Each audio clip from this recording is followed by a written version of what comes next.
The snow fell heavily, blanketing the small mountain town of Cedar Pine in a shimmering white coat. Twinkling Christmas lights adorned every tree and lamppost, casting a warm glow on the bustling streets filled with last-minute holiday shoppers. Sophia Lane, a journalist from the city, parked her car in front of the town's only inn. Her editor had sent her on an assignment to write a piece about holiday traditions in remote towns.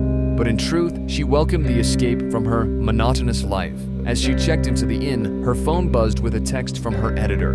Got wind of suspicious activity in the area. Artifact smuggling. Keep an eye out. Sophia sighed. She was here for a festive story, not an investigation. Still, she couldn't resist the pull of a potential scoop. The next morning, as she wandered through the town's Christmas market, she noticed a man standing apart from the crowd. He was tall, rugged, and carried an air of quiet strength. He watched the festivities with an almost wistful expression before turning and walking toward the mountains. Curious, Sophia followed him at a distance. She soon found herself at the base of a trail leading to a rescue station. The man disappeared inside, and Sophia hesitated. Just as she turned to leave, she heard a voice. "Are you lost?" She spun around to see the man standing behind her. His piercing blue eyes seemed to look straight through her. "I'm not lost," she stammered. "I was just curious." He raised an eyebrow. Curiosity can be dangerous in these parts. "I'm Sophia," she offered, extending her hand. "Ethan," he replied gruffly, shaking her hand briefly before retreating into the station. Over the next few days, Sophia couldn't shake her curiosity about Ethan. She learned from the locals that he was a former soldier who now led a mountain rescue team. He rarely interacted with others and carried a heavy burden from his past.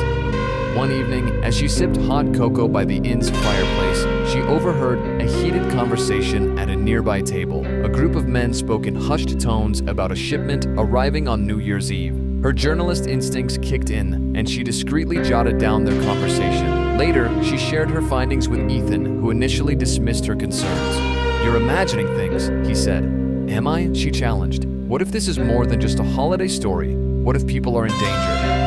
Reluctantly, Ethan agreed to help her investigate. They spent the next few days uncovering clues, from suspicious cargo shipments to coded messages. Their partnership was not without friction. Ethan's cautious nature clashed with Sophia's impulsiveness, but it also brought them closer. As New Year's Eve approached, the pieces of the puzzle fell into place. The smugglers planned to use the town's fireworks display as a distraction to smuggle out stolen artifacts. That night, as the town gathered in the square to ring in the new year, Ethan and Sophia were ready. With help from Ethan's rescue team, they intercepted the smugglers at the loading docks. The confrontation turned intense when the smugglers tried to escape.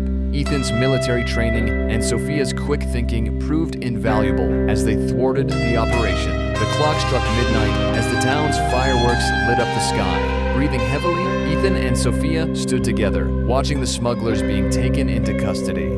"You were right," Ethan admitted, a rare smile softening his features. "You're braver than I gave you credit for," Sophia smiled back.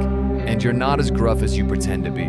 As the final firework exploded in a shower of gold, Ethan leaned in and kissed her. It was a kiss filled with promise, a new beginning for both of them. A year later, Cedar Pine celebrated the anniversary of the night their town was saved. Ethan and Sophia, now a couple, were hailed as heroes. They had turned their adventure into a bestseller and used the proceeds to support the rescue team and local community. And every New Year's Eve, under the sparkling fireworks, they remembered the night their lives changed forever.